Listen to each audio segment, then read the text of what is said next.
Hey guys, welcome back to the channel, and today we'll be going over all the manga I got to read in the month of June. There honestly isn't too much diversity in the series I read this month, but that's pretty much just because the series I did read, I read so much of them that it took up a decent amount of time this month. With that being said though, I read some fantastic manga and it was very diverse. I read some very gritty and dark manga and also some just generic shonen that were very well written, so let's just dive right into it, starting off with Vagabond. So if you watched my reading log from last month, I talked about Vagabond a little bit in that video. I'll link it here if you haven't seen it yet, just in case you want to hear me talk about some other manga I've been reading.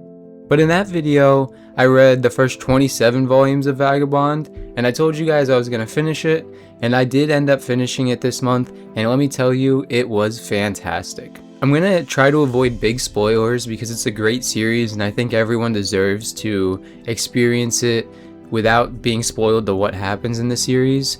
So where I picked up in volume 28, the story of Kojiro kind of got put to the side for now, and we're back focusing on Musashi.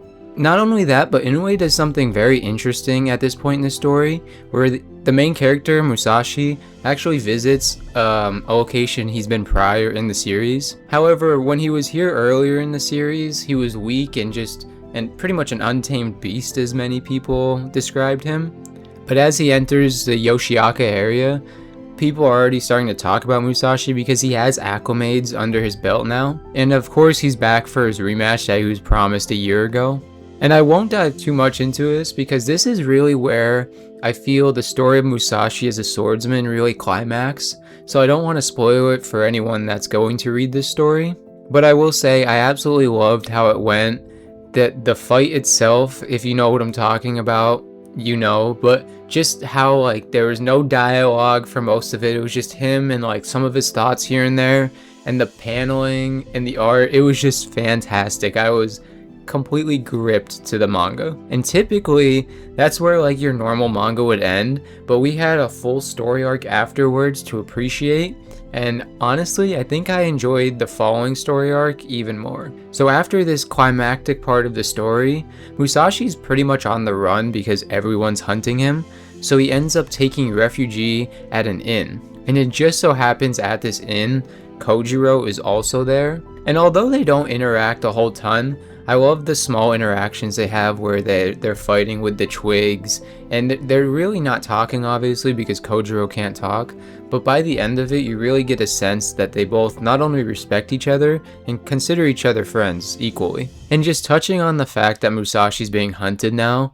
I just absolutely love the irony in that, because early on in the story, when Musashi was that untamed beast and wanted to fight everyone, nobody really wanted to fight him because they didn't consider him a worthy opponent. But now that Musashi has made a name for himself, he is the one that no longer wants to fight, and everyone else wants to fight him. So the roles really got mirrored, and I loved how Inoue was able to portray that without really shoving it right in your face. You also really see Musashi change his mannerisms as the series goes on. Random like civilians that he passes by and have no idea who he is, they're no longer seeing him as some wild beast that's living in the mountains, just some crazy swordsman. They're seeing him as a swordsman, but they're all saying he's a well-mannered swordsman, or they're saying they couldn't even see him being a swordsman, which is pretty cool to see compared to how he was acting in the beginning of the story. And I'm not going to dive into the farming arc here, because honestly I think it was the best arc in the story, but I'm just gonna put this out here. I think the farming arc in Vagabond is way better than the farming arc in Vinland Saga. I don't care if you don't agree with me, but that's just my opinion. Overall, like I said at the beginning, it was a fantastic read from the beginning to the end, and yeah, even though the story isn't finished yet, I enjoyed the story regardless of having an ending or not. And even where the story left off, it really did kind of have an ending feel to it, so it didn't leave off at a place where I felt like I was missing something that I needed to feel the story was complete for me. And that's actually the only manga I read in June that I was catching up on that I'd read in previous months, like earlier volumes. So for the rest of the video, we're just going to be talking about manga that I started in June. So first off, we're going to talk about Battle Royale. I read the first 5 volumes of this 15-volume series this month, and I was going into this manga already knowing what I was gonna be getting because I read the novel this is adapted from earlier on in my life, probably like 10 years ago. So although all the plot points aren't like fresh in my head, I do remember the general guideline of the story, and as of right now where I'm at in the story, the manga stays pretty true to the novel. As generic as it sounds, this manga was one of the first to introduce the battle royale genres. So when I'm giving you this description, I know it's gonna sound super generic now, but you gotta understand this manga came out a long time ago. So basically every year in Japan, a random class of students is selected and taken to a random remote location, and at this location they're all fitted with collars and a duffel bag. In these duffel bags, there's weapons as useful as an Uzi or as useless as a spoon. It's all up to the luck of the draw. And with your duffel bag, these students are let out one by one into this remote area, and they are forced to stay there until only one survive. So yeah, pretty much a battle royale, as the title implies. So I won't dive into too much of the actual plot because I feel like that it's pretty much self-explanatory, but I will say from reading the novel in the past, I don't know if I'm misremembering it or if I just wasn't picking up on it as much when I was younger, but this story, or if I'm not mistaken, but this manga is so much grittier than the actual novel. The teacher, or whoever takes over as the teacher after the original one is killed, spoiler alert, it happens early on, it doesn't matter, but the teacher that takes over, he is absolutely vile. Like, as I was reading through it, I kept thinking like, damn, I have a lot of manga in my collection, and this might be one of the only ones that like someone would pick up off my shelf and I'd be like, maybe hold off on that one, because he says some crazy stuff in the first volume. And like, yeah, I remember him doing some fucked up stuff in the novel, but not as intense as he is in the manga. I don't know if it's because I have the visual to go with it and the dude looks insane and just like a perv to begin with. But I will say, my favorite character while reading the novel was Shogo, and that continues here. I love the running joke of him telling Shuya to stop screaming in the death game, like, what an idiot. And Kazuo, the main antagonist, is also depicted exactly how I imagined in my head. He's probably the best character translation from the novel to the manga, in my personal opinion. And I didn't feel this way when I was reading the novel, but I find Shuya just incredibly annoying in this manga. I'm hoping he gets better as the manga goes on, but he just does such stupid things in this scenario. Like the yelling I mentioned a minute ago, that's one thing, but like that's not even it. Like there was a scene where someone was like actively dying, and he was like, we should go over and see if like they don't want to fight. It's like, dude, maybe not. Like, let's not do that. This point isn't really negative per se. I don't really know where to put it, but the character design is a little bit weird to me. The women in particular feel like they're drawn by a completely different mangaka. I don't know if that's just me. Like, some of them look normal, but then other ones just look very like chibi, and I don't really like it. But the story overall is very good from what I've read so far. Like I said, it's very faithful to the original work. I'm interested to see if it continues down that path and if it differs at all, because as of now, it's pretty much the same. One last thing I did want to mention, when they were announcing the deluxe edition for Battle Royale, because I'm reading these in the singles, by the way, I don't know if I've mentioned that, but I remember a lot of people saying that the singles had bad translation, and that's why they were picking up the deluxe, because it had updated translation, which I know it did. But from what I've read so far, I haven't experienced any bad translation yet. I don't know if it comes later, or if I'm just dumb and not noticing it and like I'm dyslexic or something. If it wasn't for Vagabond, this manga would probably have been my favorite read of the month. That being Aoashi volumes 1 through 3. If you're a fan of sports manga, I honestly highly recommend, I'm like imploring you to check this one out, because it's one of my favorite that I've read in a long time. It has one of the best introductions to a protagonist I've read in sports manga ever. So the story follows Aoashi, and early on in his career, or earlier on in the manga per se, he's very good. He's like so good that his team is just feeding him the ball and he's scoring. So he's like playing soccer, but he's not playing team soccer, and he's not playing soccer that's gonna get him to the next level to where he's playing with other professional players where they can rely on one another. That is until one day Aoashi catches Tatsuya Fukuda's eye at a tournament. This retired pro, he was once a prodigy in the game of soccer, and since retiring he is now the manager of a youth soccer team, that team being Tokyo City Esperion. And being impressed by Aoashi, there's some further explanation and development there, but I really don't want to spoil it for anyone. But through some further explanation and further development and proving that he's worthy, he gets invited to a tryout for the youth team. And I will say, I know this is a soccer manga, but when he's on that bus to the youth soccer team and he opens that note from his mom, I'm not even lying when I say I had tears in my eyes. Like, it was so good. It was probably the earliest the manga has ever made me tear up ever. So that was like bonus points for Aoashi on that one. And as I was saying, on his middle school team, he was the star of the team and pretty much fed the ball all the time. At this tryouts, he is outclassed by pretty much everyone and has to rely on his teammates. This is where you get to see that Aoashi is not only just a great soccer player, but his real strength is his eagle-eye vision. He's able to track every player on the pitch all at the same time simultaneously. And with 22 players on the pitch, that is absolutely incredible. Like, it's not even feasible realistically in real life. Like, it's just above the level of realistic where it's good and believable. And I'm just gonna leave it at that for Aoashi, because if anyone is wanting to check this one out, I think going into a blind is the best idea.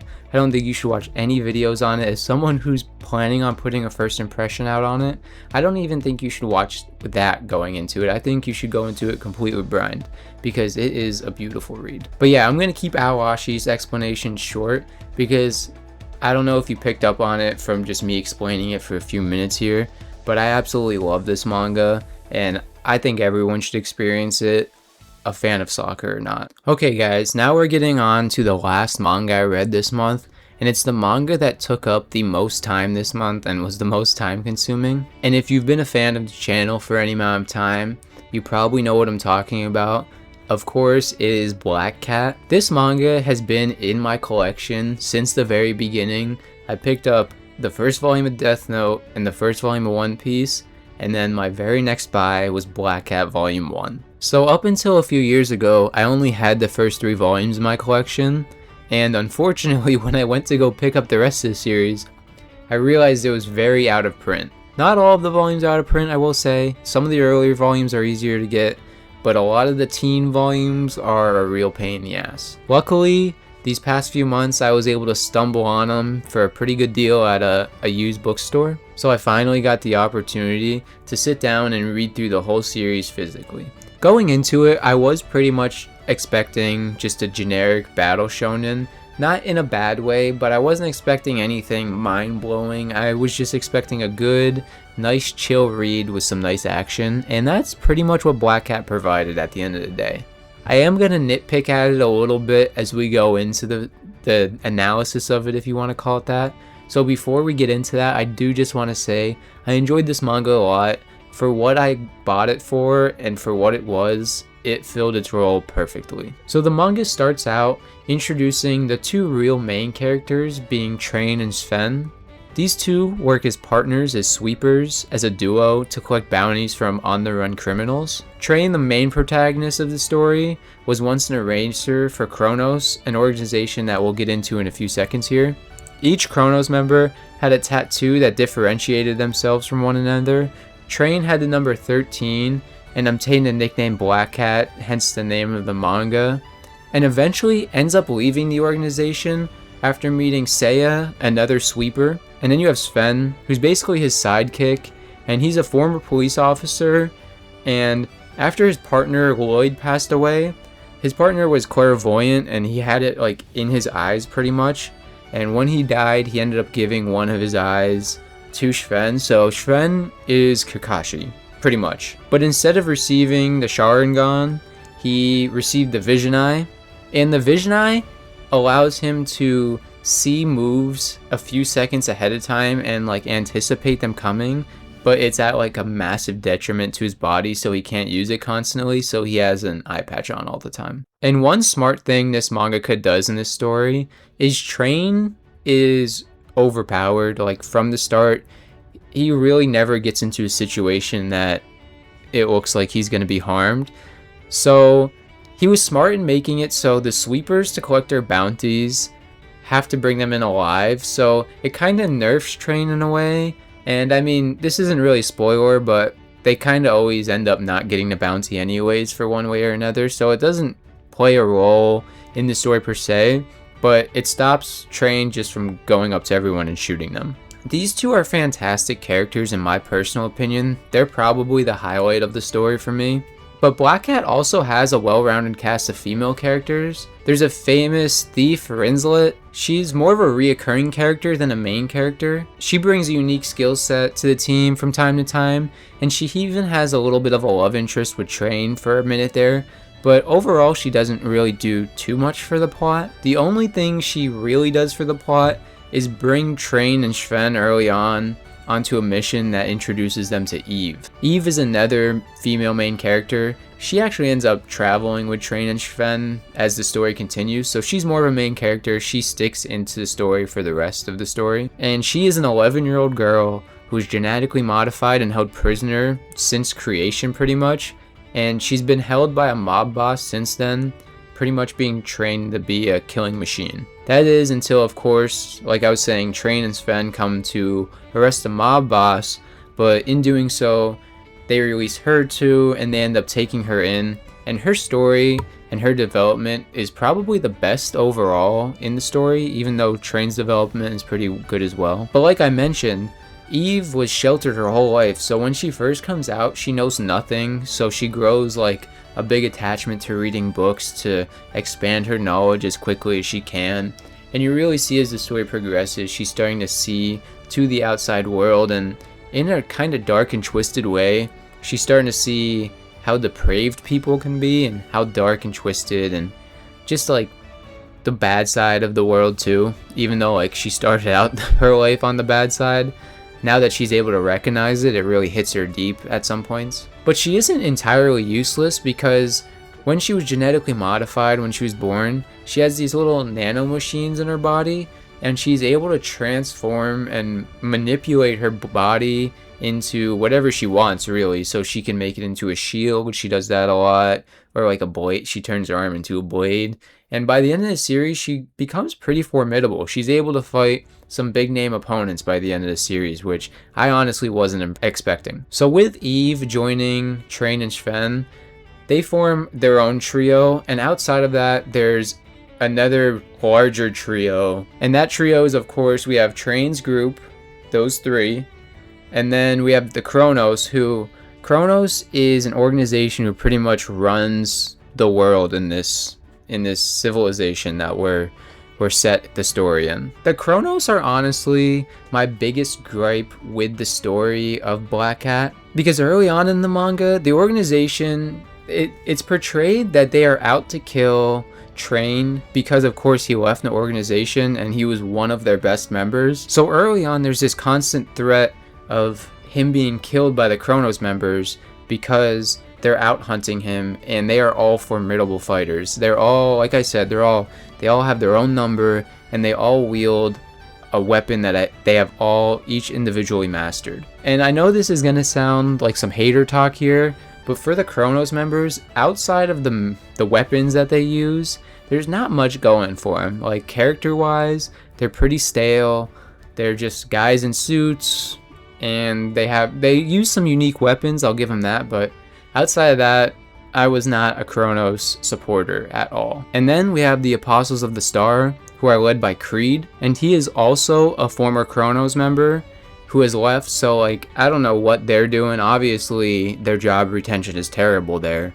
But he also left, but he and Train have like major beef, and I won't go into it here, but Creed killed someone very important to Train, and Train wants his lick back. And early on, I was getting super hyped because I was like, okay, the way this is setting up, we're gonna have Train's group, and Train's group is gonna be trying to kill the Apostles of the Stars dude, like Creed, and like all of his followers, because they got beef, and then Kronos are gonna be like coming in on the side to like try to kill both of them because they both are obviously in the same situation and have left. However, at some point in the story, and it's really not explained too much, the only explanation they have is like Creed is too strong. But like halfway through the series, Kronos and Train and his group, they're just buddies. Like they're just teaming up, they're hanging out. And it's like, what happened to you sending assassins to kill him in like the first 2 volumes? So in that regard, the story didn't really do it for me. I mean, like the build up to that point, like the fights and all that, and some of the character developments with the main cast were really well done. But I think they really fumbled in not having it be a clash of all 3. Instead, it's just 2 of them teaming up on one. And like you're not even rooting for the dude by themselves, which is usually how it goes. So although I had to wait a long time for this one, and although I had some gripes about it, I'm glad I finally got it and have it in the collection. I enjoyed it all the way through. I mean, even though I had all those gripes, I will say I finished it in like 6 or 7 days. So it had a good enough plot to keep me going with it, so it wasn't all that bad. But as I mentioned, that was the last manga I read in the month of June, so that's gonna do it for this video. I know I didn't get to read too much this month in terms of like diversity wise, so if you guys have been reading any good series this month, let me know so I can live vicariously through you guys. And yeah, leave a like if you guys enjoyed this video so I know to keep making these, and hit the subscribe button so you don't miss the next video. And until next video guys, make sure to have a good one and enjoy some manga.